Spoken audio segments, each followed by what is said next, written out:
दोस्तों blood hounded नाम की एक बेहतरीन सीरीज़ हमें देखने को मिली थी। सेक्शन 1 इसका हमें देखने को मिला था। तो आज हम इसी सीरीज़ के बारे में बात करेंगे, इसके प्री प्रोडक्शन, रिलीजिंग, कास्टिंग के बारे में पूरी जानकारी आपको बताएगी और कहाँ पर ये आपको देखने को मिलेगी, पूरी जानकारी आपको मैं बताने वाला हूँ। तो वीडियो को लाइक कर दे। अब इसके बारे में हम जानना चालू करते हैं। द ब्लडहाउंड 2020 की अमेरिकी रहस्य थ्रिलर फिल्म है जिसे पैट्रिक पिकार्ड ने लिखा और निर्देशित किया है, जो एडगर एलन पो की लघु कहानी the fall of the house of Usher से प्रेरित है।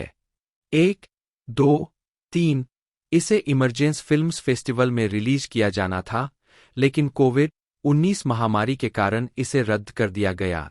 बाद में फिल्म को संयुक्त राज्य America, United kingdom, Canada, Australia और न्यूजीलैंड में एरो फिल्म्स द्वारा वितरित करने के लिए खरीदा गया था। 3, 4 सार एक अमीर बचपन के दोस्त और उसकी जुड़वां बहन से मिलने के लिए एक दूरदराज के स्थान पर अपने घर पर आमंत्रित किए जाने के बाद फ्रांसिस अजीब घटनाओं से ग्रस्त हो जाता है। 1 गालना लियाम एकेन फ्रांसिस के रूप में, एनालीज बासो विवियन के रूप में, जो एडलर, जीन पॉल ल्यूरेट, मैकनेली सागल, डॉ रिकी किमलेख स्मिथ श्रीमती हॉफ के रूप में, गैबी सेंटिनेली नताशा के रूप में, डायलन जेंटाइल, पियानोवादक। स्वागत। समीक्षा एग्रीगेटर वेबसाइट रॉटन टोमाटोज पर 14 समीक्षाओं के आधार पर फिल्म को 86% की स्वीकृति रेटिंग मिली है। एक दिन के लिए लिखते हुए कैट ह्यूजेस ने कहा कि फिल्म वायुमंडलीय और अस्थिर है। द ब्लडहाउंड एक प्रभावशाली, स्टाइलिश और बौद्धिक शुरुआत है जो झूठ, अर्धसत्य और साजिश का एक पेचीदा जाल बुनती है। 5 वैरायटी के लिए लिखते हुए डेनिस हार्वे ने कहा कि पैट्रिक पिकार्ड की पहली फीचर हॉरर या साइकोड्रामा की तुलना में शैलीगत अभ्यास के रूप में अधिक प्रेरक है, जो कि केवल बेहतर संक्षिप्त मिनटों में भी थोड़ी नीरस हो जाती है। लेकिन जो लोग एक रहस्यमय, तपस्वी आर्ट हाउस मोड में शैली सामग्री के लिए एक आकर्षण रखते हैं, वे इसके ठंडे जादू के प्रभाव में आ सकते हैं, और यहाँ तक कि जो लोग नहीं रखते हैं, वे भी यह देखने के लिए उत्सुक हो सकते हैं कि यह लेखक निर्देशक आगे क्या करता है।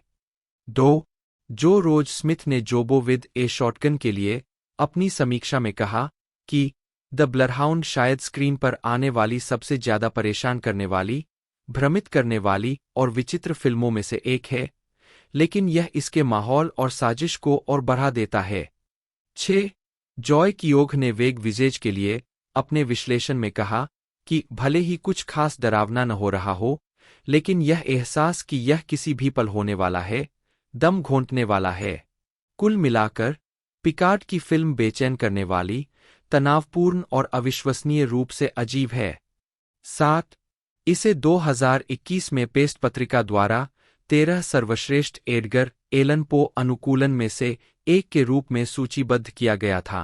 लियाम पैड्रिक एकेन, जन्म 7 जनवरी 1990, एक अमेरिकी अभिनेता है।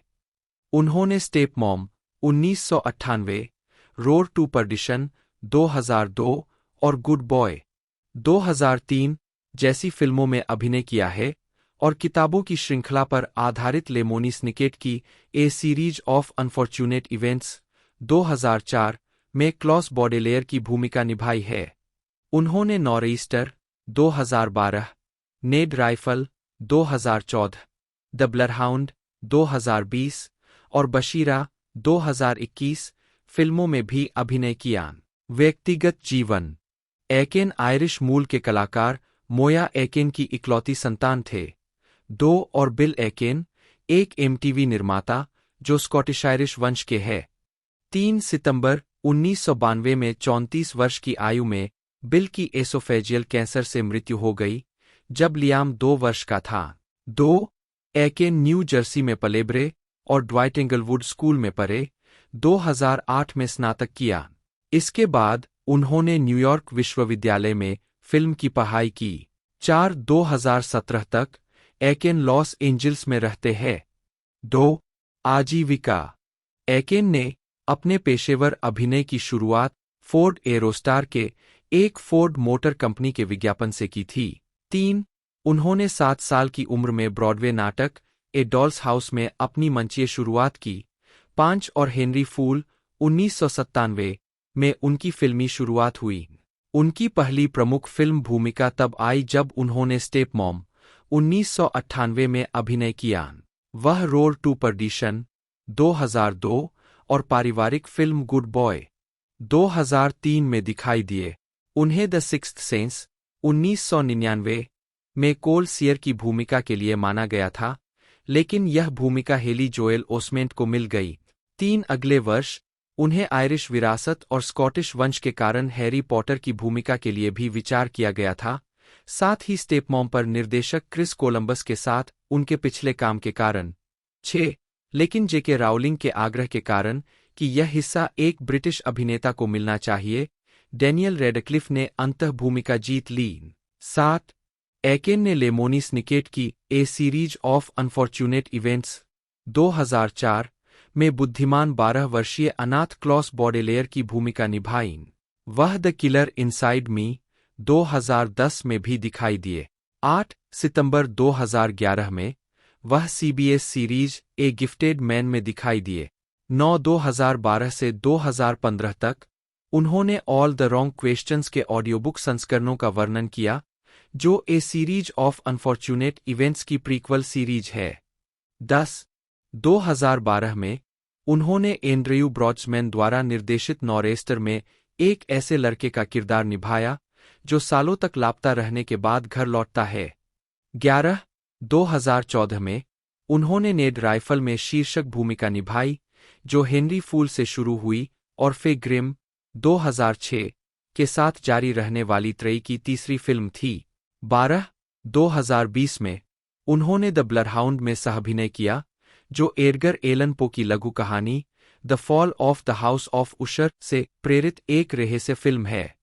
13 2021 में उन्होंने निक्सन फोंग द्वारा निर्देशित बशीरा में एक इलेक्ट्रॉनिक संगीतकार की भूमिका निभाई, जो विचित्र और रहस्यमयी दिखावे के साथ बुरे सपने की एक श्रृंखला से पीड़ित है। 14 उन्होंने सीन नालाबॉफ द्वारा निर्देशित मोन्टेक में जेआर की भूमिका भी निभाई। 15 फिल्मोग्राफी पतली परत वर्ष शीर्षक भूमिका नोट्स 1997 हेनरी फूल नेड 16 1998 मोंटना बच्चा मेरे स्नेह की वस्तु नातान स्टेपमॉम बेन हैरिसन 16 2000 मैंने अफ्रीका का सपना देखा इमानुएल गेलमैन आयु 7 16 2001 स्वीट नवंबर अबनेर 16 उभरता हुआ स्थान एम्मेट वाइल्डर 2002 विनाश का मार्ग पीटर सुलिवान 16 2003 अच्छा लड़का ओवेन बेकर 16 2004 लेमोनी स्निकेट की दुर्भाग्यपूर्ण घटनाओं की एक श्रृंखला क्लॉस बॉडेलेयर 16 2006 फे ग्रिम नेड ग्रिम 16 2010 मेरे अंदर का हत्यारा जॉनी पप्पास 16 2012 इलेक्ट्रिक बच्चे श्रीविल 16 लड़कों के खिलाफ लड़कियां टाइलर 16 नॉरईस्टर लड़का जोश ग्रीन 16 17 2013 मनकोजन बेटा लघु फिल्म पुरुष कैसे बने ब्रायन 2014 नेड राइफल नेड 16 2015 सीमांत एडी 16 अभी के लिए वेपाह रास्ता ईक मुझे आराम से नीचे आने दो हिचकियाह लघु फिल्म 2016 मेमनों की तरह Charlie Masters 18 2017 emoji movie Ronnie Ram टेक आवाज 16 the honour farm Sinclair 16 2020 bloodhound Francis 16 19 2021 बशीरा एंडी 20 2022 एक सैनिक का दिल लघु film 21 TBA Montauk J R पहले इसे किंगफिश कहा जाता था 22 इसे 2021 में रिलीज किया जाना था, लेकिन इसे रिलीज नहीं किया गया 15 टेलीविजन वर्ष शीर्षक भूमिका नोट्स 1998 2007 2024 नियम और कानून Jack Ericson Tori Quinlan Thomas Norton 2 episode 16 2002 2009 कानून और व्यवस्था, आपराधिक इरादा रॉबी बिशप जेसन। 2011 एक प्रतिभाशाली आदमी मिलो। 2013 पागल आदमी Rollo episode, the quality of mercy. 16 2018 मैं यहाँ मर रहा हूँ हावर्ड एपिसोड, +1। टेलीविजन वर्ष शीर्षक भूमिका नोट्स। 2008 मायूस गृहिणियां डेनिस एपिसोड, मैं और मेरा शहर। 2009 प्यार पंख लगाता है, लिलियन टेलीविजन फिल्म। 2009 मुझसे झूठ Maggi Ambrose episode, better half. 2009 सच्चा खून एडेन हैम्बी एपिसोड, इस पार्टी को जारी रखिए। 2009 तीन नदियां मेरी एपिसोड, सबसे भाग्यशाली आदमी। 2009 क्या आप पांचवीं पास से तेज है? विद्यार्थी मुख्य भूमिका, सीजन 1। 2010 बच्चों का अस्पताल मॉर्गन एपिसोड, मुझे हर जगह उसका चेहरा दिखाई देता है। 2011 हड्डियां एम्बर ट्रेम्बले एपिसोड, गेम में बदलाव। 2011 पार्क और मनोरंजन अबीगेल एपिसोड, पॉनी रेंजर्स। 2012 नई लड़की सारा शिल्लर एपिसोड, बच्चे। 2012 Nikita Lija Abbott episode, S03E02 मासूमियत। 2014 लाल सरक केट जेनसेन मुख्य भूमिका। 2015 Constantine Vesta Whitney episode, waiting for the man. 2018 electric dreams Fosterly episode, safe and sound. 2019 स्वर्ग कास्तेल टीवी फिल्म। 2019 काला फरिश्ता स्वर्ग कास्तेल टीवी फिल्म। 2019 गिरे हुए दिल स्वर्ग कास्तेल टीवी फिल्म। 2020 से 2022 स्नोपियर्सर एलजे फोल्गर मुख्य भूमिका। एनालीज बैसो, जन्म 2 दिसंबर 1998, एक अमेरिकी अभिनेत्री है। उन्हें पोस्टेपोकैलिप्टिक डायस्टोपियन थ्रिलर सीरीज स्नोपियर्सर 2020 से 2022 में एलजे फोल्गर के रूप में उनकी भूमिका के लिए जाना जाता है। उन्होंने अपने करियर की शुरुआत एक बाल अभिनेत्री के रूप में की, जो bed time stories 2008, love takes wing 2009, standing up 2013 और ओकुलस 2013 फिल्मों में दिखाई दी। 2014 से 2015 तक उन्होंने television series the red road में अभिनय किया। प्रारंभिक जीवन। बासो का जन्म सेंट लुइस, मिसौरी में लुइस जे. बासो जूनियर और मार्सी बासो के घर हुआ था। उनके 2 बड़े भाई बहन हैं, जिनका नाम एलेक्जेंड्रिया बासो और गैब्रियल बासो है। उन्होंने स्टूडियो सिटी, लॉस एंजल्स में कैंपबेल हॉल स्कूल से स्नातक किया, जिसके पूर्व छात्र अभिनेता एरियल विंटर और डकोटा फैनिंग थे। उद्धरण वांछित। आजीविका। उनकी अधिकांश प्रारंभिक भूमिकाएं टेलीविजन विज्ञापनों या टेलीविजन सीरीज में छोटी अतिथि भूमिकाओं में रही है। उनकी पहली भूमिका जिसने ध्यान आकर्षित किया, वह ट्रू ब्लड में ईडन हैम्बी के रूप में उनकी भूमिका थी। 2009 में उन्होंने लव कम्स सॉफ्टली सीरीज की television film love takes wing में अभिनय किया। जब वह 10 वर्ष की थी, तो उसने एक छात्र के रूप में are you smarter than a 5th grader में भाग लिया। हाल ही में उन्होंने न्यू गर्ल 2 और निकिता के एपिसोड में भूमिकाएं निभाई है। 3-4 बासो की पहली मुख्य भूमिका फीचर फिल्म में डीजे कारुसो की स्टैंडिंग अप में थी, जो ब्रॉक कोल के उपन्यास द गोट्स पर आधारित एक आने वाली उम्र की कहानी थी। यह फिल्म 2012 के कान फिल्म फेस्टिवल में प्रदर्शित हुई थी। 5 कहानी बासो और चैंडलर कैंटरबरी द्वारा निभाए गए 2 बच्चों पर केंद्रित है, जिन्हें एक समर कैंप शरारत के तहत नग्न करके एक द्वीप पर एक साथ छोड़ दिया जाता है।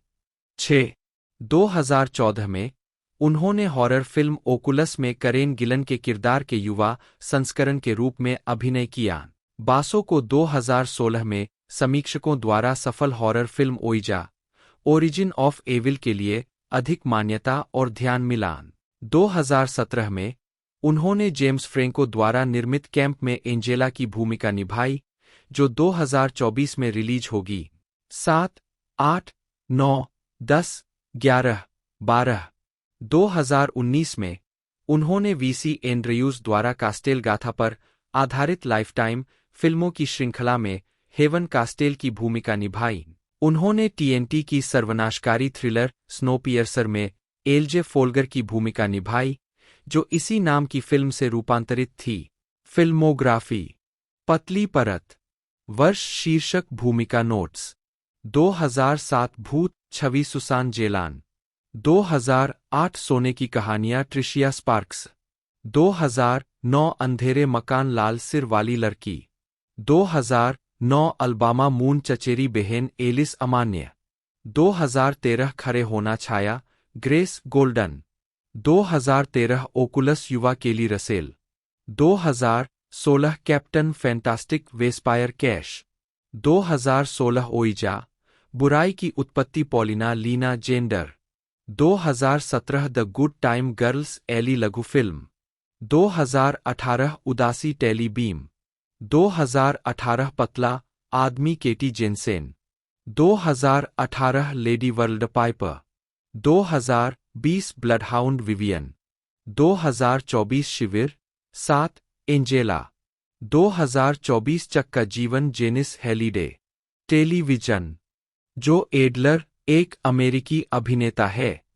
उन्हें द मेज रनर 1 में जाट और द मेंटलिस्ट 2 में जेसन वाइली की भूमिका निभाने के लिए जाना जाता है। फिल्मोग्राफी: फिल्में। वर्ष शीर्षक भूमिका नोट्स: 2011 प्रोम रोलो। 2013 वह दिन जब मैंने अंततः निर्णय लिया। 2014 गड़बड़ दौड़ने वाला जाट। 2018 मार डालो खेल Nathan Nesbitt. 2020 Bloodhound Jean Paul Luret. 2022 tank house Yorick. 2022 अब तक का सबसे बड़ा बियर रन लाल। टेलीविजन: वर्ष शीर्षक भूमिका नोट्स: 2010 डेट्रॉयट 1 अगस्त 2007 Cliff Rouse episode deja vu all in. 2010 नसिस मैथ्यू ग्रे एपिसोड झूठी गवाही। 2011 दृष्टि क्षेत्र कोरी किम्बल टीवी फिल्म। 2012 हड्डियां junior Babcock episode the family in the feud. 2012 आधुनिक परिवार एडन श्वार्टज एपिसोड गिरफ्तार। 2013 workaholics high school jerk episode चौथा और इंच। 2012 सीएसआई अपराध स्थल जांच Jeremy Douglas episode torch song. 2012 से 2014 बेशर्म कोलिन मिल्कोविच 3 एपिसोड। 2013 से 2015 द मेंटलिस्ट जेसन वाइली 26 एपिसोड। 2015 आपराधिक दिमाग डैनी ली स्टोक्स एपिसोड सुरक्षा। 2015 से 2017 ग्रे की शारीरिक रचना Dr Isaac Cross 18 episode. 2016 Chicago PD Gerald Dougherty episode she's got us. 2017 दो चोटियां आरे 3 एपिसोड। 2017 से 2018 फटकार डीएल सुलिवान 10 एपिसोड। 2018 ज्ञानी वर्सेस की हत्या अमेरिकी अपराध कहानी Jerome Gentes episode the man who would be Vogue. 2019 अच्छा डॉक्टर लैरी चाइल्ड्स एपिसोड जोखिम और इनाम। 2020 rookie Dan Marcy episode true crime. 2021 CSI Vegas Ron King episode under the skin. Arrow Films एक ब्रिटिश स्वतंत्र फिल्म वितरक और पुनर्स्थापक है जो विश्व सिनेमा, आर्ट हाउस, हॉरर और क्लासिक फिल्मों में विशेषज्ञता रखता है। एरो वीडियो के रूप में यह अल्ट्रा एचडी ब्लूरे और डीवीडी ऑनलाइन बेचता है। यह अपनी स्वयं की सदस्यता वीडियो ऑन डिमांड सेवा एरो प्लेयर भी संचालित करता है।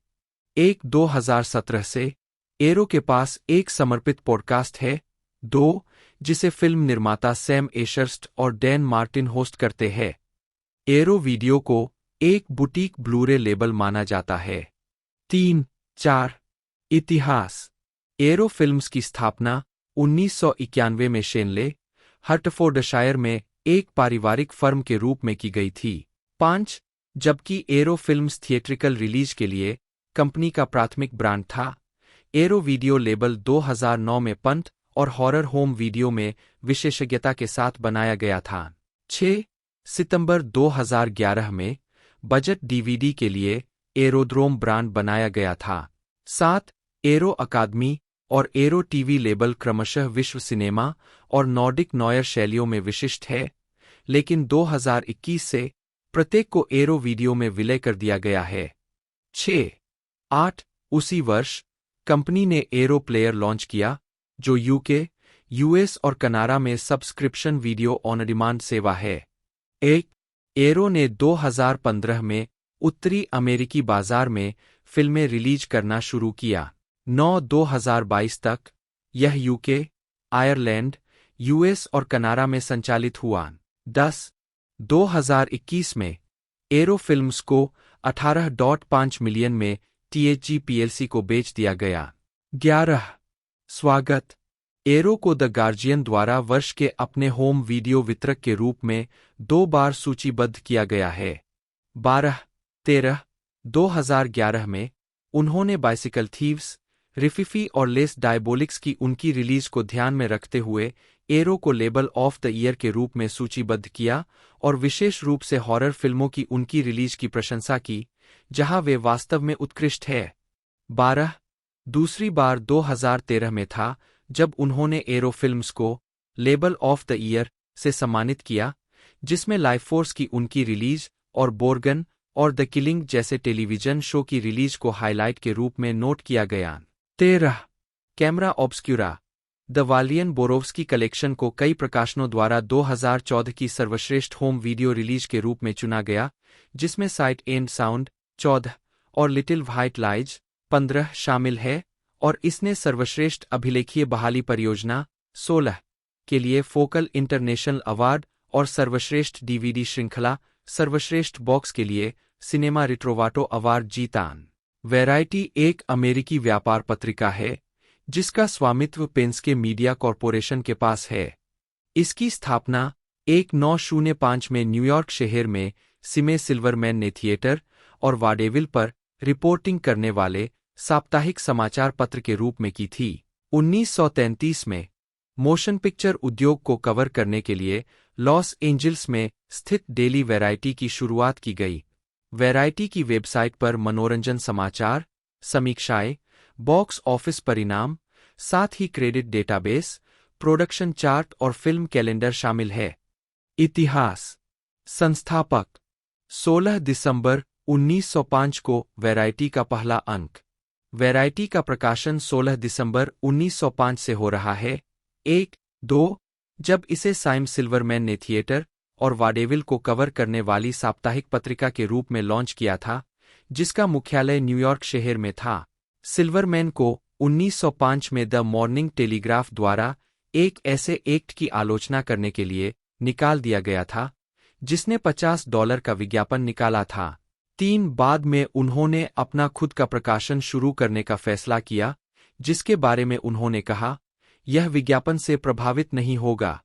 4 अपने ससुर से $1,500 का ऋण लेकर उन्होंने वैरायटी को प्रकाशक और संपादक के रूप में लॉन्च किया।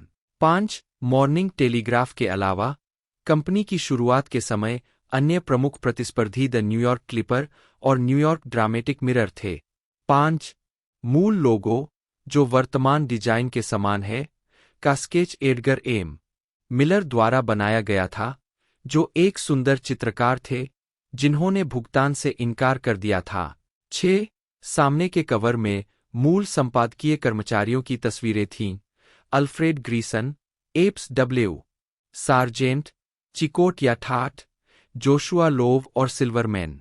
7 पहले अंक में सिल्वरमैन के बेटे सिडने की समीक्षा थी, जिसे स्किगी के नाम से भी जाना जाता है, उनके नाम के बचकाने लिस्पिंग के आधार पर, जिनके बारे में दावा किया गया था कि वे 7 साल की उम्र में दुनिया के सबसे कम उम्र के आलोचक थे।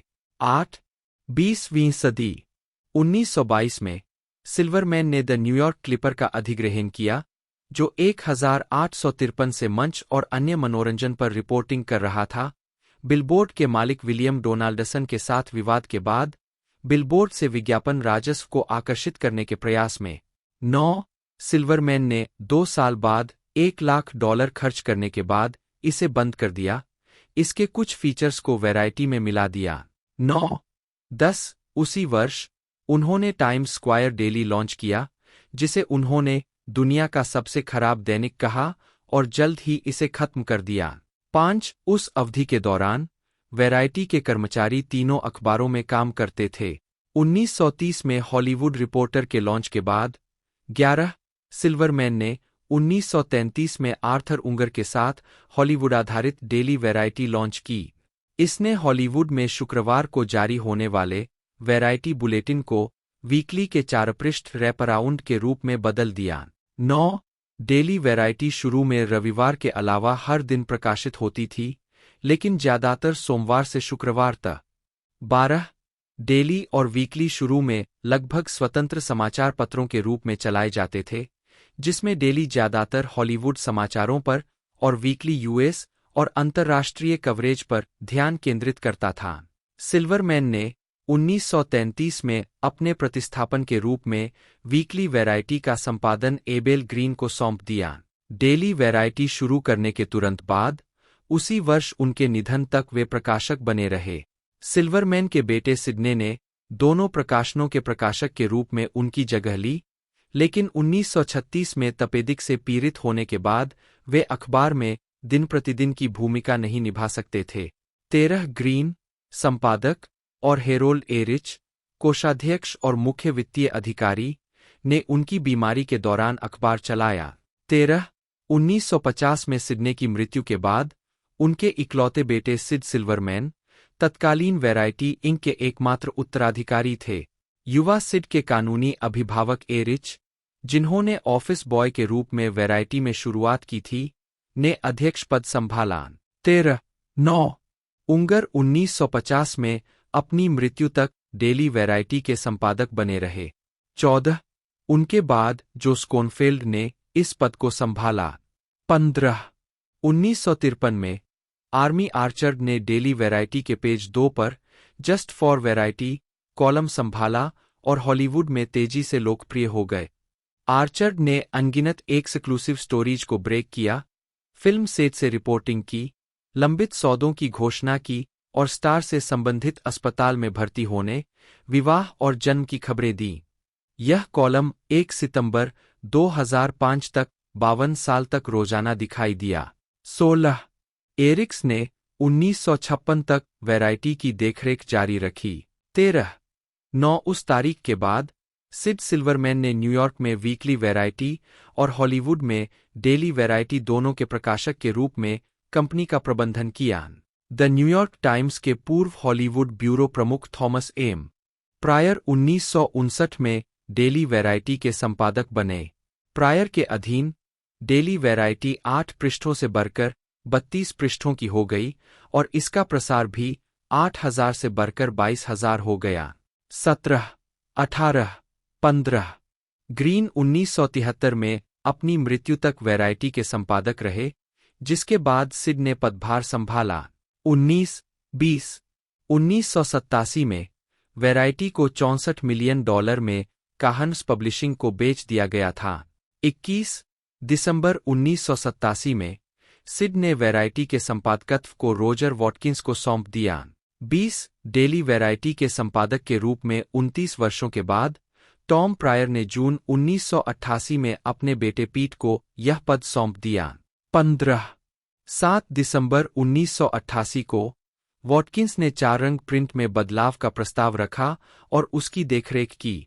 लॉन्च होने पर नए रूप वाली वैरायटी सामने की तरफ धुले हुए रंग के साथ 1 इंच छोटी थी। पुराने फ्रंट पेज बॉक्स विज्ञापन को स्ट्रिप विज्ञापन द्वारा प्रतिस्थापित किया गया था। साथ ही वैरायटी में प्रकाशित पहली तस्वीरें भी थीं, जब से 1920 में सिमे ने पुराने प्रारूप में उनका उपयोग करना छोड़ दिया था। उनमें सिमे, एबेल और सिड को दर्शाया गया था। 22 1989 से 20 साल तक वैरायटी के प्रधान संपादक पीटर बार्ट थे, जो मूल रूप से केवल साप्ताहिक न्यूयॉर्क संस्करण के संपादक थे, जबकि माइकल सिल्वरमैन, सिड के बेटे, हॉलीवुड में डेली चलाते थे। बार्ट ने पहले पैरामाउंट पिक्चर्स और द न्यूयॉर्क टाइम्स में काम किया था। 1990 तक सिड प्रकाशक बने रहे, जब उनके बाद वीकली वैरायटी पर जेरार्ड ए बर्न और डेली वैरायटी पर सिमे सिल्वरमैन के परपोते माइकल सिल्वरमैन ने प्रकाशक का पद संभाला। सिड दोनों प्रकाशनों के अध्यक्ष बने।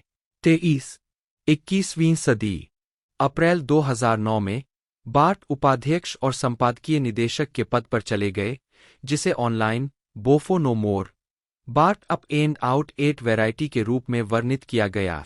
2009 के मध्य से 2013 तक टिमोथी एम ग्रे ने एडिटर इन चीफ के रूप में प्रकाशन की देखरेख की। 24 न्यूज़रूम में विभिन्न रिपोर्टर और संपादक पदों के 30 से अधिक वर्षों के बाद पेंस्के मीडिया कॉरपोरेशन द्वारा अधिग्रहण। अक्टूबर 2012 में पत्रिका के मालिक रीड बिजनेस इन्फॉर्मेशन, जिसे पहले रीड एल्सेवियर के नाम से जाना जाता था, जो संयुक्त राज्य अमेरिका में काहन कॉर्प की पेरेंट कंपनी थी, ने प्रकाशन को पेंस्के मीडिया कॉरपोरेशन पीएमसी को बेच दिया। 27 पीएमसी डेडलाइन हॉलीवुड का मालिक है, जिसे 2007 से 2008 के राइटर्स गिल्ड ऑफ अमेरिका की हड़ताल के बाद से ऑनलाइन शोबिज न्यूज में वैरायटी का सबसे बड़ा प्रतियोगी माना जाता है। अक्टूबर 2012 में पीएमसी के अध्यक्ष और सीईओ जे पेंस्के ने घोषणा की कि वेबसाइट का पेवॉल कम हो जाएगा, प्रिंट प्रकाशन बना रहेगा और वे टाउन हॉल में वैरायटी के डिजिटल प्लेटफॉर्म में अधिक निवेश करेंगे। 28 मार्च 2013 में मालिक पेंस्के ने प्रकाशन के उद्योग कवरेज के विभिन्न भागों की देखरेख के लिए 3 सहसंपादकों को नियुक्त किया। क्लाउडिया एलर को संपादक फिल्म, सिंथिया लिटलटन को संपादक टीवी और एंड्रयू वॉलेनस्टीन को संपादक डिजिटल के रूप में नियुक्त किया। 19 मार्च 2013 को प्रकाशित अंतिम मुद्रित संस्करण के साथ डेली वैरायटी को छापना बंद करने का भी निर्णय लिया गया, जिसका शीर्षक था Variety ankles daily pub hubbub. 29-30 जून 2014 में वैरायटी ने स्वघोषित रियल एस्टाल्कर मार्क डेविड के निर्देशन में एक उच्चस्तरीय real estate breaking news site dirt launch की, जिसे बाद में 2019 में अपनी स्वयं की स्टैंडअलोन साइट में विस्तारित किया गया। 31 अक्टूबर 2014 में एलर और वालेंस्टीन को सहसंपादक के रूप में मुख्य रूप से नियुक्त किया गया, जबकि लिटलटन ने व्यापार के टेलीविजन कवरेज की देखरेख जारी रखी। जून 2014 में पेंस्के मीडिया कॉरपोरेशन ने वैरायटी और वैरायटी लैटिनो पावर्ड बाय यूनिविजन से समाचारों को सिंडिकेट करने के लिए रॉयटर्स के साथ एक समझौता किया, ताकि अंतर्राष्ट्रीय समाचार एजेंसी के वैश्विक पाठकों को प्रमुख मनोरंजन समाचार वितरित किए जा सके। यह प्रसार स्तंभों, समाचार कहानियों, छवियों, वीडियो और डेटा केंद्रित उत्पादों के रूप में होता है। जुलाई 2015 में वैरायटी को टेलीविजन अकादमी द्वारा Los Angeles area Emmy award से सम्मानित किया गया था। Variety studio actors on actors के लिए सर्वश्रेष्ठ मनोरंजन कार्यक्रम श्रेणी में 1 घंटे की विशेष श्रृंखला, जो दर्शकों को प्रशंसित अभिनेताओं के साथ बातचीत के माध्यम से हॉलीवुड फिल्मों और टेलीविजन कार्यक्रमों के अंदर ले जाती है। 2016 में दूसरा Los Angeles area Emmy award दिया गया। जून 2019 में वैरायटी ने अपना गेमिंग सेक्शन बंद कर दिया। 32 प्रकाशन के विज्ञापन राजस्व का एक महत्वपूर्ण हिस्सा अकादमी पुरस्कारों से पहले फिल्म पुरस्कार सत्र के दौरान आता है। इस पुरस्कार सत्र के दौरान बड़ी संख्या में रंगीन पूर्ण पृष्ठ आपके विचार के लिए विज्ञापन वैरायटी के आकार को उसके सामान्य पृष्ठ संख्या से 2 गुना या 3 गुना तक बढ़ा देते हैं। ये विज्ञापन स्टूडियो द्वारा अन्य हॉलीवुड पेशेवरों तक पहुंचने का प्रयास है, जो वर्ष के आरंभ में दिए जाने वाले कई पुरस्कारों पर मतदान करेंगे, जिनमें अकादमी पुरस्कार, गोल्डन ग्लोब और विभिन्न गिल्ड पुरस्कार सम्मान शामिल है। उद्धरण की आवश्यकता। संस्करणों।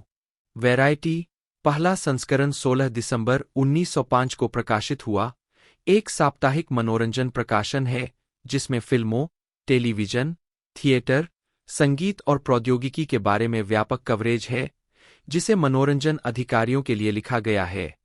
यह वैरायटी का एकमात्र बचा हुआ प्रिंट प्रकाशन है और इसे साप्ताहिक रूप से प्रकाशित किया जाता है और अंतर्राष्ट्रीय स्तर पर वितरित किया जाता है।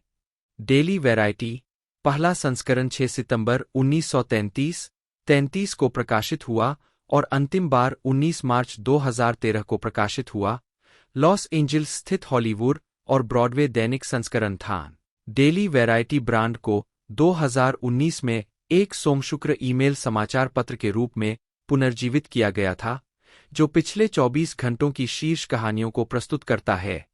शीर्ष कहानियां Variety.com के डेली वैरायटी पेज पर भी पोस्ट की जाती है। 34 डेली वैरायटी गोथम 1998 में शुरू हुआ, न्यूयॉर्क सिटी आधारित संस्करण का नाम था, जो ईस्ट कोस्ट शोबिजनेस समाचारों को प्राथमिकता देता था और लॉस एंजल्स संस्करण की तुलना में शाम को पहले तैयार किया जाता था ताकि इसे अगली सुबह न्यूयॉर्क पहुंचाया जा सके। Variety.com 1998 में लॉन्च, वैरायटी का इंटरनेट संस्करण। लॉन्च होने पर यह एक्सेस के लिए चार्ज करने वाले पहले ऑनलाइन समाचार पत्रों में से एक था। जून 2010 में वेबसाइट पर सभी सामग्री पेवॉल हो गई। 35 अप्रैल 2013 में पेवॉल हटा दिया गया था, लेकिन अतिरिक्त सामग्री जैसे अभिलेखागार तक पहुंच के लिए सदस्यता की आवश्यकता होती है। वैरायटी ऑन द गो के रूप में वैरायटी एक मोबाइल ऐप के रूप में भी उपलब्ध है। 36 वैरायटी हिटमेकर्स नवंबर 2017 में प्रकाशित पहला संस्करण, प्रकाशन की पहली संगीत फ्रेंचाइजी है। 37 वार्षिक सूची लेखकों, निर्माताओं, प्रकाशकों और पर्दे के पीछे के अन्य प्रमुख कर्मियों को पहचानती है, जिन्होंने बजेंगल म्यूजिक द्वारा संकलित वर्ष के सबसे अधिक उपभोग किए जाने वाले गीतों को बनाने और तोड़ने में मदद की। 38 39 40 केंड्रिक लैमर, डीजे खालिद और स्कूटर ब्रॉन ने प्रीमियर प्रिंट मुद्दों के 3 अलग-अलग कवरों पर छापा, जिसमें लैमर को हिटमेकर ऑफ द ईयर नाम दिया गया। 41 उन्हें खालिद और हेली स्टेनफेल्ड के साथ उसी महीने के अंत में आयोजित उद्घाटन हिटमेकर्स पुरस्कार समारोह में सम्मानित किया गया था। यह कार्यक्रम तब से सालाना जारी है। 42 43 अन्य सम्मानों में क्रमशः दुआ लिपा और बेबे रेक्सा को 2018 का ब्रेकथ्रू आर्टिस्ट और song writer of the year, 44 BTS 2019 group of the year, 38 और Harry styles 2020 hitmaker of the year शामिल है। 45 15 दिसंबर 1906 को वैरायटी ने अपना पहला सालगिरह अंक प्रकाशित किया, जिसमें 64 पृष्ठ थे, जो एक नियमित संस्करण के आकार का 2 गुना था। 46 यह प्रत्येक वर्ष नियमित बम्पर सालगिरह संस्करण प्रकाशित करता था, ज्यादातर जनवरी की शुरुआत में, आमतौर पर वर्ष की समीक्षा और अन्य चार्ट और डेटा के साथ, जिसमें 1938 के बाद से वर्ष की शीर्ष प्रदर्शन करने वाली फिल्मों की सूची। 47 और 1949 से सालाना अपडेट किया गया ऑल टाइम रेंटल चार्ट शामिल था। 48 संस्करणों में शो बिजनेस हस्तियों और कंपनियों के कई विज्ञापन भी शामिल थे। एक 100वीं सालगिरह संस्करण अक्टूबर 2005 में प्रकाशित हुआ था, जिसमें सदी के वैरायटी के आइकन सूचीबद्ध थे। 49 बड़े सालगिरह संस्करणों के साथ साथ वैरायटी ने 3 फिल्म समारोहों के लिए बहुत सारी अतिरिक्त जानकारी, चार्ट और डेटा और विज्ञापन युक्त विशेष संस्करण भी प्रकाशित किए। कान फिल्म समारोह 50, मिफ्ट फिल्म मार्केट 51 और American film market 52। Daily variety ने प्रत्येक अक्टूबर में एक सालगिरह अंक भी प्रकाशित किया। इसमें नियमित रूप से शो बिजनेस में वर्ष की दिन प्रतिदिन की समीक्षा शामिल थी और 1970 के दशक में वर्ष के दौरान प्रकाशित फिल्म समीक्षाओं का पुनर्प्रकाशन शामिल होना शुरू हुआ। 53 वैरायटी के पुराने अंक माइक्रोफिल्म पर उपलब्ध है। 2010 में Variety.com ने सब्सक्रिप्शन के साथ वैरायटी और डेली वैरायटी के सभी अंकों के डिजिटल संस्करणों तक पहुंच की अनुमति दी। 54 1998 से पहले के कुछ लेख और समीक्षाएं Variety.com पर पुनः प्रकाशित की गई है। मीडिया हिस्ट्री डिजिटल लाइब्रेरी में 1905 से 1963 तक के वैरायटी के संग्रह के स्कैन ऑनलाइन उपलब्ध है। 55 प्रसार 1905 में वैरायटी के पहले अंक की 320 प्रतियां बिकी। 6 2023 में साप्ताहिक वैरायटी पत्रिका के लिए भुगतान किया गया संचलन 85,300 था। 56 प्रत्येक वैरायटी अंक की प्रत्येक प्रति औसतन 3 लोगों द्वारा पढ़ी जाती है, जिसकी अनुमानित कुल पाठक संख्या 2,55,900 है। 57 Variety.com के 32 मिलियन अद्वितीय मासिक आगंतुक है। 58 59 संस्कृति। अपने अस्तित्व के अधिकांश समय में वैरायटी के लेखकों और स्तंभकारों ने स्लैंग्वेज 60 या वैराइटीज हेडलाइन का एक रूप नामक शब्दजाल का इस्तेमाल किया है, जो विशेष रूप से फिल्म उद्योग को संदर्भित करता है और उद्योग में अन्य लेखकों द्वारा बड़े पैमाने पर अपनाया और नकल किया गया है। यह भाषा शुरू में अखबार के शुरुआती दिनों में अभिनेताओं द्वारा बोली जाने वाली भाषा को दर्शाती थी। 10 बोफो, पेयोला और स्ट्रिपटीज जैसे शब्दों को पत्रिका के लिए जिम्मेदार ठहराया गया है। 61 1934 में संस्थापक सिमे सिल्वरमैन को टाइम पत्रिका में 10 आधुनिक अमेरिकियों की सूची में शीर्ष स्थान मिला, जिन्होंने अमेरिकी शब्दजाल को जीवित रखने के लिए सबसे अधिक काम किया है। 62 द बोस्टन ग्लोब के अनुसार ऑक्सफोर्ड इंग्लिश डिक्शनरी ने शोबिज 1945 सहित लगभग 2 दर्जन शब्दों के लिए सबसे शुरुआती स्रोत के रूप में वैरायटी का हवाला दिया है। 63 2005 में वेलकम बुक्स ने टिमोथी एम ग्रे और जेसी सुआरेस द्वारा हॉलीवुड डिक्शनरी प्रकाशित की, जिसमें इनमें से लगभग 200 शब्दों को परिभाषित किया गया है। 1929 के वॉल स्ट्रीट क्रैश के दौरान इसकी एक लोकप्रिय हेडलाइन थी, Wall Street lays an egg. 64 सबसे प्रसिद्ध थी, स्टिक्स निक्स हिक पिक्स। 65 66 मूवी प्रॉप संस्करण इसे यांकी डूडल डैंडी 1942 में स्टिक्स निक्स हिक्स पिक्स के रूप में प्रस्तुत करता है। माइकल कर्टिज की जॉर्ज एम कोहन के बारे में संगीतमय जीवनी फिल्म, जिसमें जेम्स कैग्नी ने अभिनय किया था। 2012 में रिजोली बुक्स ने ग्रे द्वारा हॉलीवुड की सबसे महत्वपूर्ण पत्रिका से Variety an illustrated history of the world प्रकाशित की। पुस्तक में 1906 के सैन फ्रांसिस्को भूकंप से लेकर 2012 में अरब स्प्रिंग तक सैकड़ों विश्व घटनाओं के बारे में वैरायटी की कवरेज शामिल है और तर्क दिया गया है कि मनोरंजन उद्योग को राजनीति और स्वाद में बदलावों के बारे में जागरूक रहने की आवश्यकता है, क्योंकि वे परिवर्तन उनके दर्शकों को प्रभावित करेंगे। पुस्तक की प्रस्तावना में मार्टिन स्कॉर्सेसी ने वैरायटी को अब तक का सबसे दुर्जय व्यापार प्रकाशन कहा और कहा कि पुस्तक की सामग्री आपको न केवल इतिहास का गवाह होने का एहसास कराती है, बल्कि इसका हिस्सा भी बनाती है। डाकू Dave Kaufman, Drake Derek Elley 79, Edba Ed Berry 81, Edwa Bill Edwards, FOB Frank Beermann, Fred Schader 7, Gene Arneel, Gilb George Gilbert, Har James Harwood 86, Hawk Robert Hawkins 87, नरक Jack Hellman, Herman Schoenfeld 88, Hobe Morrison, Hall और Hy Hollinger 1953 से 1960, 1979 से 1992 79, Jack Harlan Jacobson, Joshua Lowe, Joe Cohen, Kirb Fred Kirby, Lait Jack Lait, भूमि Robert जे, Landry Ley Joe Leydon 79, Mair John Madden, Mick Larry Michie, Mori Roth, Mos Gene Moskowitz, Murf Arthur D Murphy, दिसंबर 1964 से अक्टूबर 1978 तक प्रमुख film समीक्षक। 89 prior Thomas M prior 1959 से 1988 में अपनी सेवानिवृत्ति तक डेली वैरायटी के संपादक। 17 रश अल्फ्रेड ग्रीसन, सिड यास्किग सिडने सिल्वरमैन, वैरायटी प्रकाशक और सिमे सिल्वरमैन के बेटे। 79 सिमे सिल्वरमैन, वैरायटी के संस्थापक और अखबार के लिए फिल्म समीक्षा लिखने वाले पहले व्यक्ति। 73 सिस्क रॉबर्ट सिस्क, पूर्व में बाल्टीमोर, मैरीलैंड में द सन के लिए समाचार पत्र के लेखक थे। 90 Strat David Stratton, Sid Silverman, Sime Silverman के पोते। स्कर्ट, हैटी सिल्वरमैन, सिमे की पत्नी, 79। आर्थर उंगर, डेली वैरायटी के प्रथम संपादक। Whitney Williams, 91।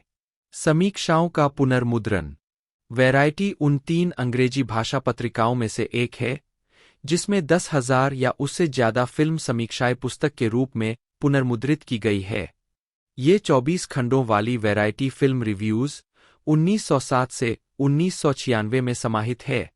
वैरायटी में फिल्म समीक्षाएं प्रकाशित होती रहती है।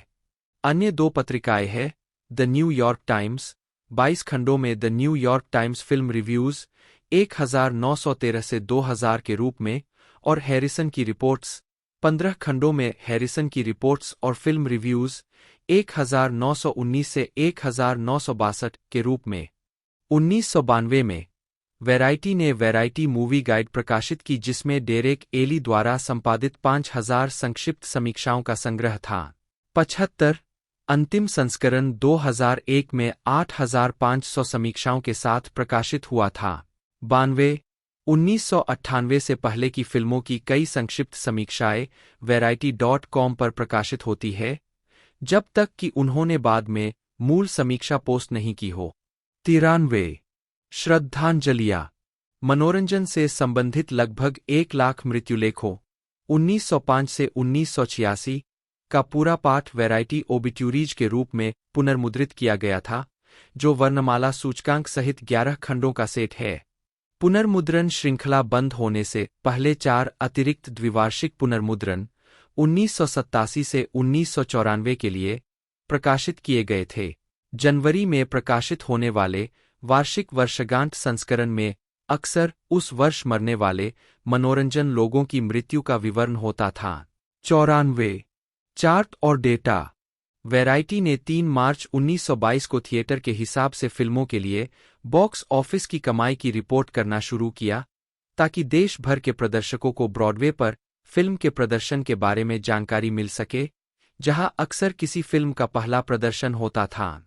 न्यूयॉर्क शहर के अलावा उन्होंने भविष्य में अमेरिका के सभी प्रमुख शहरों को शामिल करने का भी प्रयास किया और शुरुआत में शिकागो और लॉस एंजिल्स सहित 10 अन्य शहरों के परिणामों की भी रिपोर्ट की। 95 उन्होंने 1989 तक फिल्मों के लिए इन कमाई की रिपोर्ट करना जारी रखा, जब उन्होंने डेटा को एक सारांशित साप्ताहिक चार्ट में डाल दिया। 96 और केवल न्यूयॉर्क और लॉस एंजिल्स के साथ साथ लंदन और पेरिस जैसे अन्य अंतर्राष्ट्रीय शहरों के लिए थिएटर के हिसाब से डेटा प्रकाशित किया। 013 में वैरायटी के कर्मचारियों ने टीवी शो और फिल्मों में साप्ताहिक या दैनिक वैरायटी के 200 से अधिक उपयोगों की गणना की, जिनमें आई लव लूसी से लेकर एंटोरेज तक शामिल थे। उद्धरण वांछित। 2016 में वैरायटी ने संयुक्त राज्य अमेरिका के राष्ट्रपति पद के लिए हिलेरी क्लिंटन का समर्थन किया। यह पहली बार था जब प्रकाशन ने अपने 111 साल के इतिहास में निर्वाचित कार्यालय के लिए किसी उम्मीदवार का समर्थन किया। 67 कार्यालय स्थान। वैरायटी के पहले कार्यालय न्यूयॉर्क में 38वें और ब्रॉडवे पर 1396 ब्रॉडवे पर स्थित नाइकरबॉकर थिएटर में थे। बाद में यह 45वें और ब्रॉडवे कोने पर 1536 ब्रॉडवे में चला गया, जब तक कि लोव्स ने लोव स्टेट थिएटर बनाने के लिए साइट का अधिग्रहण नहीं कर लिया। 1909 में वैरायटी ने लंदन में अपना पहला विदेशी कार्यालय स्थापित किया। 1920 में साइम सिल्वरमैन ने न्यूयॉर्क में 154 वेस्ट 46वीं स्ट्रीट के कोने के आसपास एक पुरानी ब्राउनस्टोन की इमारत खरीदी, जो 1987 तक वैरायटी का मुख्यालय बन गया, जब प्रकाशन खरीदा गया था। 69 काहन्स पब्लिशिंग के नए प्रबंधन के तहत वीकली वैरायटी के न्यूयॉर्क मुख्यालय को 32वीं स्ट्रीट और पार्क एवेन्यू साउथ के कोने में स्थानांतरित कर दिया गया था। 69 5 साल बाद इसे वेस्ट 18वीं स्ट्रीट पर अन्य काहन के प्रकाशनों के भवन में एक मंजिल के एक हिस्से में डाउनग्रेड कर दिया गया, जब तक कि अधिकांश संचालन लॉस एंजिल्स में स्थानांतरित नहीं हो गए। उद्धरण वांछित। जब 1933 में डेली वैरायटी की शुरुआत हुई, तो इसके कार्यालय हॉलीवुड बोलवर्ड और सनसेट बोलवर्ड के पास विभिन्न इमारतों में थे। 1972 में सिड सिल्वरमैन ने 1400 नॉर्थ काहुएंगा बोलवर्ड में एक इमारत खरीदी जिसमें 1988 तक डेली के कार्यालय थे, जिसके बाद इसके नए कॉरपोरेट मालिकों और नए प्रकाशक आर्थर एंडरमैन ने उन्हें विल्शायर बोलवर्ड पर मिरेकल माइल की एक इमारत में स्थानांतरित कर दिया। 2008 के अंत में वैरायटी ने अपने लॉस एंजिल्स कार्यालयों को 5900 विल्शायर में स्थानांतरित कर दिया, जो मिरेकल माइल क्षेत्र में विल्शायर बुलेवार्ड पर एक 31 मंजिला कार्यालय भवन है। 71 इमारत को वैरायटी बिल्डिंग नाम दिया गया था क्योंकि एक लाल प्रबुद्ध वैरायटी चिन्ह इसके शीर्ष पर सुशोभित था। 2013 में वैरायटी की मूल कंपनी पीएमसी ने वैरायटी के कार्यालयों को वेस्टवुड में 11175 सांता मोनिका बुलेवर्ड में अपने नए कॉरपोरेट मुख्यालय में स्थानांतरित करने की योजना की घोषणा की। 70 वहां वैरायटी मूल company PMC, variety intelligence platform और पीएमसी के अन्य मीडिया ब्रांडों के साथ 9 मंजिला इमारत साझा करती है, जिसमें डेडलाइन.com, Rolling Stone, Vibe, Billboard, Robb Report और WWD और फुटवियर न्यूज के वेस्ट कोस्ट कार्यालय शामिल है। 72 सामग्री। फिल्म समीक्षा। 19 जनवरी 1907 को वैरायटी ने इतिहास में पहली फिल्म समीक्षा प्रकाशित की। सिमे सिल्वरमैन द्वारा लिखी गई 2 समीक्षाएं प्रकाशित हुईं। पाथे की comedy short an exciting honeymoon और एडिसन स्टूडियोज की western short the life of A cowboy, जिसका निर्देशन एडविन ए स्पोर्टर ने किया था।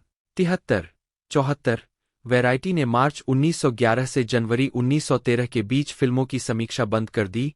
75 क्योंकि उन्हें एक फिल्म निर्माता, जिसे जॉर्ज क्लेन माना जाता है, ने आश्वस्त किया था कि वे चलती तस्वीरों की आलोचना करके जगह बर्बाद कर रहे हैं, और अन्य लोगों ने सुझाव दिया था कि अनुकूल समीक्षा कुछ तस्वीरों के लिए बहुत अधिक मांग लाती है, जिससे अन्य को बाहर रखा जाता है। 76 अंतराल के बावजूद वैरायटी अभी भी अस्तित्व में फिल्म आलोचना का सबसे लंबे समय तक अटूट स्रोत है। 75 1930 में वैरायटी ने उस सप्ताह समीक्षा की गई फिल्मों के लिए लघु समीक्षाओं का सारांश प्रकाशित करना भी शुरू कर दिया। 77 और 1951 में संपादकों ने समीक्षाओं के शीर्ष पर कैप्सूल को रखने का फैसला किया। 78 एक परंपरा आज भी बरकरार है। फिल्म समीक्षक। वैरायटी के कर्मचारियों के लिए समीक्षा लिखना एक साइड जॉब था, जिनमें से अधिकांश को फिल्म या थिएटर समीक्षक के रूप में नहीं बल्कि रिपोर्टर के रूप में काम पर रखा गया था। प्रकाशन के कई समीक्षकों ने अपने काम को अपने पूरे नाम के बजाय 4 अक्षरों वाले उपनाम सिग्स से पहचाना। अगस्त 1991 में यह प्रथा बंद हो गई। 79 उन संक्षिप्त नामों में निम्नलिखित शामिल है। 7 एबेल ग्रीन, संपादक 1931 से 1973। 80 एन.बी. विंसेंट कैनबी, 1951 से 1957, बाद में द न्यूयॉर्क टाइम्स के मुख्य फिल्म समीक्षक। सेना Army Archerd, Beau Lee Beaupre, Bell Harry Ennis, 81।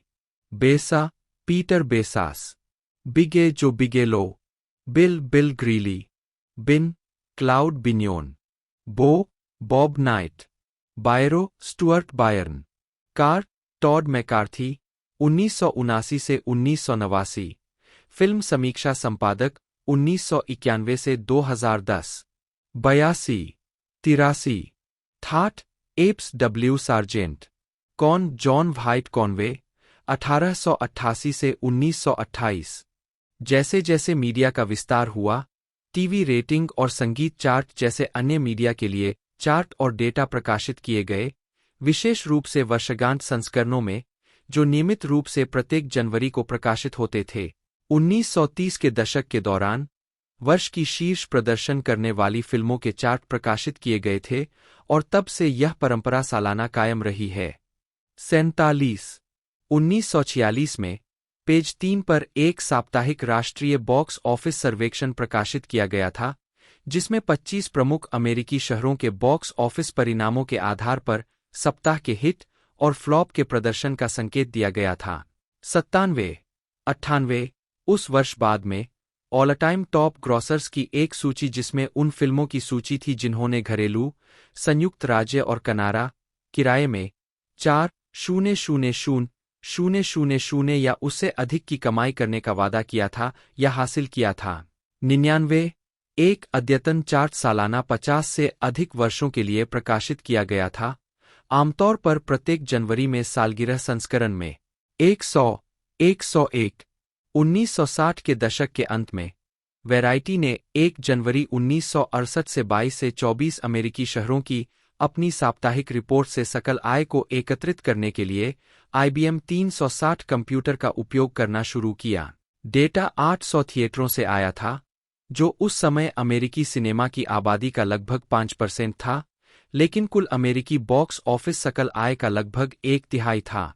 1969 में उन्होंने इस डेटा के आधार पर सप्ताह की शीर्ष 50 सबसे अधिक कमाई करने वाली फिल्मों का कंप्यूटरीकृत बॉक्स ऑफिस संकलन प्रकाशित करना शुरू किया। 102 द लव बग 16 अप्रैल 1969 को समाप्त सप्ताह के लिए प्रकाशित पहले चार्ट में नंबर 1 था। 103 चार्ट प्रारूप को 1989 में बदल दिया गया था ताकि सूची को शीर्ष 40 तक कम किया जा सके और थिएटर सकल आय को अलग से प्रकाशित करने के बजाय नमूना शहर थिएटर सकल आय का सारांश प्रदर्शित किया जा सके। 96 नमूना चार्ट 1990 में बंद कर दिया गया था। 104 आर्थर डी मर्फी, जो 1964 में वैराइटी में शामिल हुए और 1993 तक वहां काम किया, वे पहले लोगों में से एक थे जिन्होंने घरेलू बॉक्स ऑफिस सकल जानकारी को व्यवस्थित और चार्ट किया, जो 1980 के दशक के दौरान अधिक उपलब्ध हो गई, और इसे एक सार्थक रूप में रिपोर्ट किया, जिसने आज फिल्म बॉक्स ऑफिस की जानकारी कैसे रिपोर्ट की जाती है, इसके लिए एक मानक स्थापित किया। 89 मर्फी ने पिछले वार्षिक योगों की तुलना में कुल US साप्ताहिक बॉक्स ऑफिस का अनुमान लगाने के लिए साप्ताहिक नमूना रिपोर्टों का उपयोग किया, जिसे प्रत्येक सप्ताह वैराइटी की US बॉक्स ऑफिस रिपोर्ट में रिपोर्ट किया गया था। नमूने ने मर्फी को वितरकों की बाजार हिस्सेदारी प्रतिशत रैंकिंग का अनुमान लगाने की भी अनुमति दी। 96 1976 में variety box office index VBI launch किया गया था, जहां मौसमी समायोजन के बाद प्रत्येक महीने के वास्तविक प्रमुख शहर बॉक्स ऑफिस टैली को एक साथ सूचकांक संख्या के रूप में व्यक्त किया गया था, जिसमें 1970 को शुरू में आधार के रूप में इस्तेमाल किया गया था। चालू महीने के VBI ने आधार वर्ष से प्रतिशत परिवर्तन के रूप में मासिक बॉक्स ऑफिस प्रदर्शन को व्यक्त किया। 105 सूचकांक 1991 तक प्रकाशित किया गया था, जो पिछले 20 वर्षों के तुलनीय मासिक और वार्षिक बॉक्स ऑफिस प्रदर्शन का इतिहास देता है। 1980 के दशक के दौरान डेली वैराइटी ने फिल्मों के घरेलू बॉक्स ऑफिस सकल का साप्ताहिक चार्ट प्रकाशित करना शुरू किया, जो कि वैराइटी के शीर्ष 50 चार्ट की तुलना में था, जो कि प्रमुख बाजारों के नमूने पर आधारित था। वैराइटी ने इस सप्ताहांत बॉक्स ऑफिस रिपोर्ट को नमूना शीर्ष 50 चार्ट, बाद में शीर्ष 40 के साथ प्रकाशित करना शुरू किया, जब तक कि उन्होंने फरवरी 1990 में नमूना चार्ट को बंद नहीं कर दिया। सप्ताहांत box office report box office reporting का उनका मुख्य स्रोत बन गई। 104 2009 में वैराइटी ने मीडिया मापन फर्म विजिबल मेदर्स के साथ साझेदारी में सिनेमाघरों में रिलीज से पहले शीर्ष प्रदर्शन करने वाले फिल्म ट्रेलरों को प्रदर्शित करने वाला एक चार्ट लॉन्च किया। 106 अन्य विविध उत्पाद 1937 में वैराइटी ने रेडियो डायरेक्टरी संकलित और प्रकाशित की, जिसमें रेडियो में होने वाली घटनाओं जैसे कार्यक्रम इतिहास, रेटिंग और लोकप्रियता सर्वेक्षणों का रिकॉर्ड संकलित किया गया।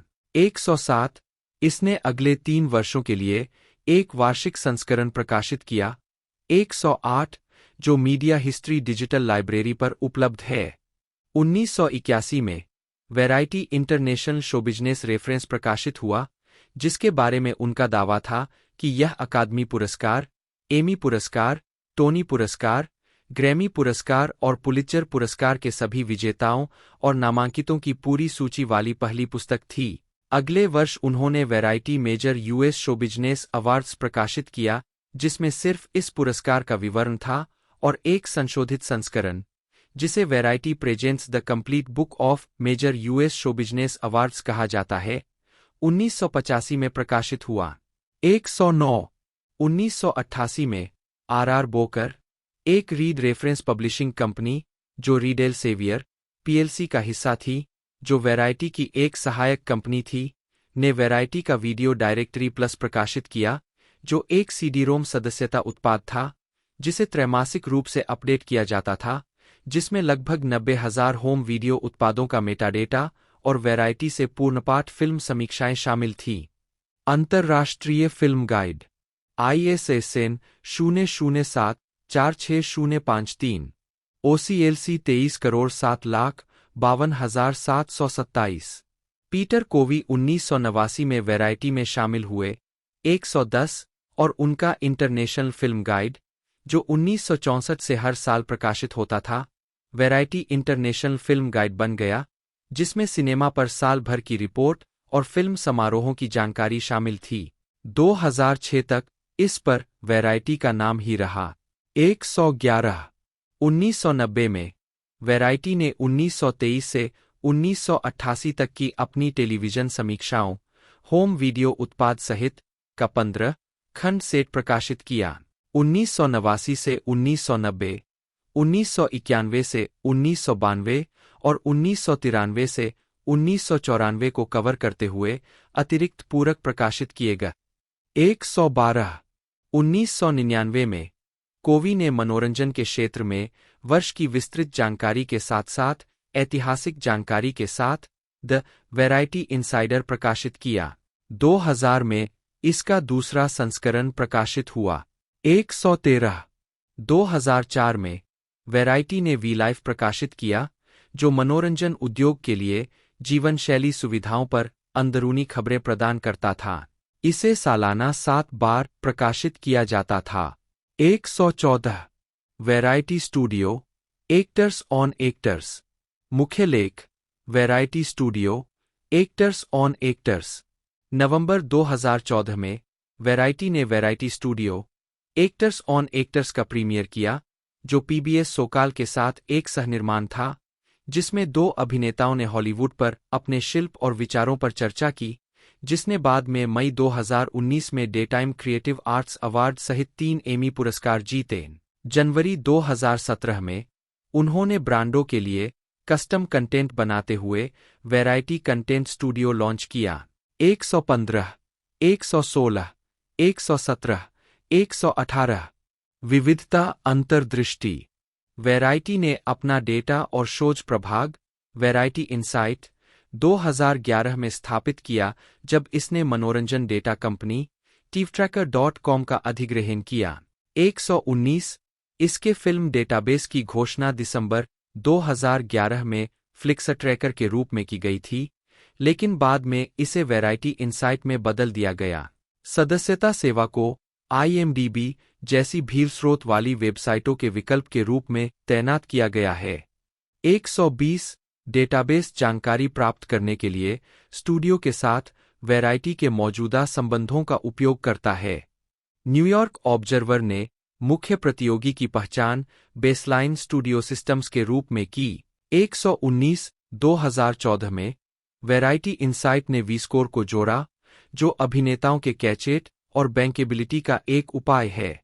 121 122 अक्टूबर 2020 में इसे ल्यूमिनेट फिल्म एंड टीवी के रूप में रीब्रांड किया गया, जो ल्यूमिनेट का हिस्सा है, जो पेंस्के मीडिया कॉर्पोरेशन PMC और एल्ड्रिज इंडस्ट्रीज के बीच एक संयुक्त उद्यम है। 123 विविधता Australia Variety Australia Brag media के स्वामित्व वाली एक वेबसाइट है, जिसे वैरायटी मीडिया LLC के लाइसेंस के तहत प्रकाशित किया जाता है। यह दुनिया भर में फिल्म, टीवी और संगीत को कवर करता है, लेकिन ऑस्ट्रेलियाई और न्यूजीलैंड उद्योगों पर विशेष ध्यान देता है। मुख्य लेखक विवियन केली है। 124 यह भी देखे झंडा संयुक्त राज्य अमेरिका पोर्टल, पत्रकारिता portal, Hollywood Reporter, Deadline Hollywood, Penske media Corporation के स्वामित्व वाला संबंधित प्रकाशन, TV Line, Penske Media Corporation के स्वामित्व वाला संबंधित प्रकाशन। फिल्म पत्रिकाओं की सूची। तो दोस्तों रिलीजिंग डेट के बारे में बात की जाए तो 8 जून 2023 को इसे रिलीज़ किया गया था सेक्शन 1 के साथ, जिसके अंदर तकरीबन 8 एपिसोड हमें देखने को मिले थे और 8 एपिसोड के साथ 60 मिनट की इसकी रनिंग लेंथ थी। बाकी इसे अब सेक्शन 2 भी रिन्यू कर दिया गया था, उसी वक्त सेक्शन 2 भी हमें बहुत जल्द देखने को मिलने वाला है।